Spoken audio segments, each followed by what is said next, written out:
अस्सलाम वालेकुम फ्रेंड्स। आप मेरे चैनल पर पहली बार आए हैं तो प्लीज मेरे चैनल को ज्यादा से ज्यादा सब्सक्राइब करें, लाइक शेयर और कमेंट करें।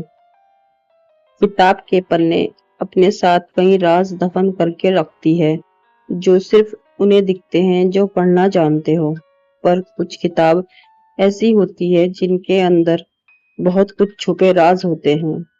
अगर राज बाहर निकल जाएं तो वे पूरी कायनात पर कहर ढा सकते हैं। आज से तकरीबन 1000 वर्ष पूर्व उस समय के रोमानिया में एक नवयुवक रहता था। उसका पढ़ाई लिखाई में कोई खास रुचि नहीं थी और न ही घर के कामों में साथ देता था।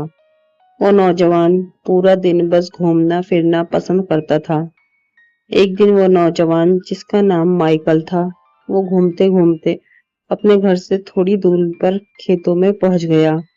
अभी कुछ ही देर हुई होंगे कि उसने एहसास हुआ कि खेत के बगल में जो जंगल है वहां से कोई उस पे नजर रख रहा है।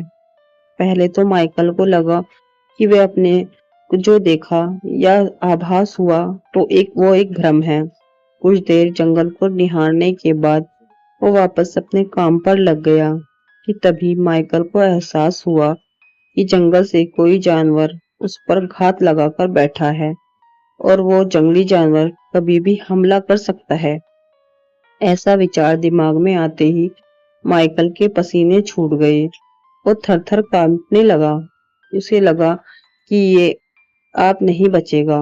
लेकिन तभी उसके दिमाग में एक विचार आया कि क्यों ना जंगल में जाके देखा जाए।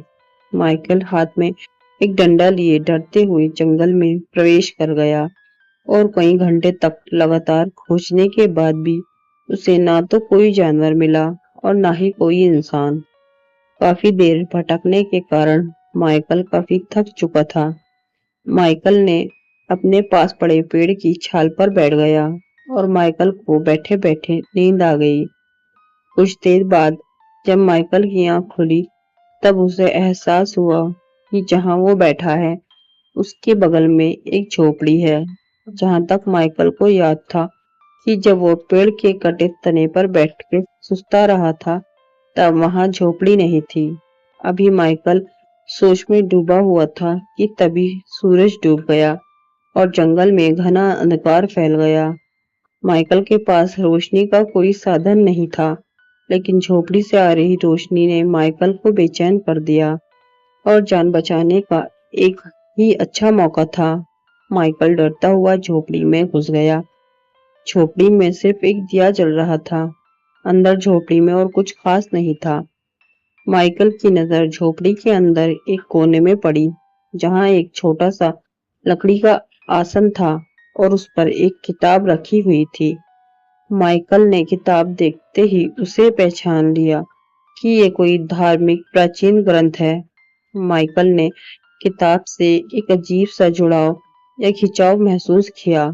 लाख प्रयासों के बावजूद वो खुद को किताब से दूर नहीं कर पाता है और तुरंत ही किताब को उठा लेता है। किताब को हाथ में लेते ही गजब हो गया। किताब के अंदर से निकलकर कुछ अजीब सा माइकल के अंदर घुस जाता है। माइकल अचानक से उग्र होने लगता है और आसपास के स्थान को तहस नहस करने के बाद किताब को बाहर निकल जाता है। लेकिन कुछ दूर जाने के बाद उसके हाथ से किताब छूटकर गिर जाती है और किताब को जब दोबारा उठाने का प्रयास माइकल करता है तो वह किताब को उठा नहीं पाता।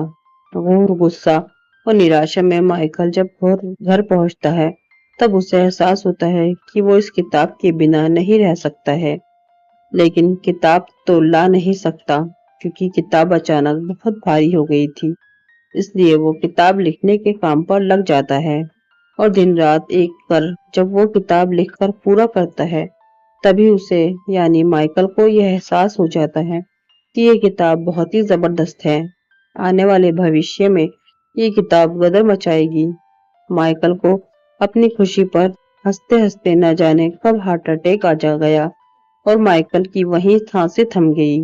माइकल की किताब पर शैतानों के साए का कब्जा हो गया और उसके बाद जिसने भी उस किताब को पढ़ने का प्रयास किया उसकी अकाल मृत्यु हो गई।